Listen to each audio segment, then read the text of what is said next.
দুবাইকে কেন স্বর্ণের শহর বলা হয়? আজকে এই বিষয়ে আলোচনা করব। আপনি জানলে অবাক হবেন, দুবাইতে এমন একটি শপ মার্কেট আছে যেখানে 1000টি স্বর্ণের দোকান আছে। এখানে ছোট বড় অনেক দোকান আছে স্বর্ণের। এখানকার স্বর্ণের বানানো জিনিস দেখলে আপনি হতবাক হয়ে যাবেন। স্বর্ণের তৈরি গাড়ি, স্বর্ণের তৈরি জামা, ওড়না, মেয়েদের মাথা থেকে শুরু করে পা পর্যন্ত সবকিছুই স্বর্ণের পাওয়া যায়। তারা এত বিলাসবহুল যে সেখানে টয়লেট পর্যন্ত আপনি স্বর্ণের পাবেন। এখানে মানুষদের কাছে স্বর্ণ এত সহজলভ্য। এখানে প্রতিদিন 1000 কিলো স্বর্ণ বিক্রি হয়।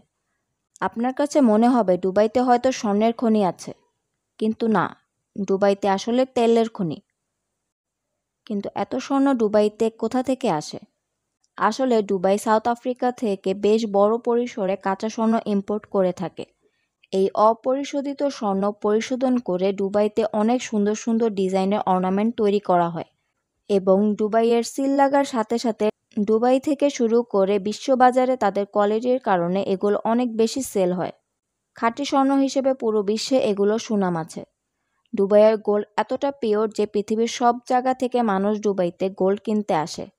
বিশেষ করে বাংলাদেশ, ইন্ডিয়া, চায়না, পাকিস্তানের মানুষদের মধ্যে এই গোল্ডের চাহিদা অনেক।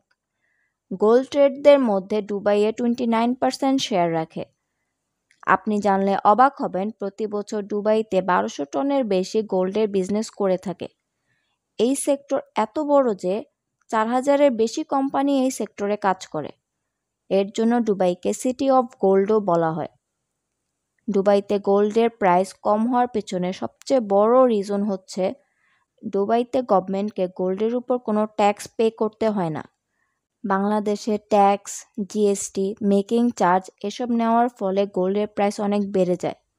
আপনি যদি ছেলে হন, দুবাই থেকে আপনি যদি গোল্ড আনতে চান, তাহলে 20 গ্রামের মতো উইদাউট ট্যাক্স আপনি গোল্ড আনতে পারবেন।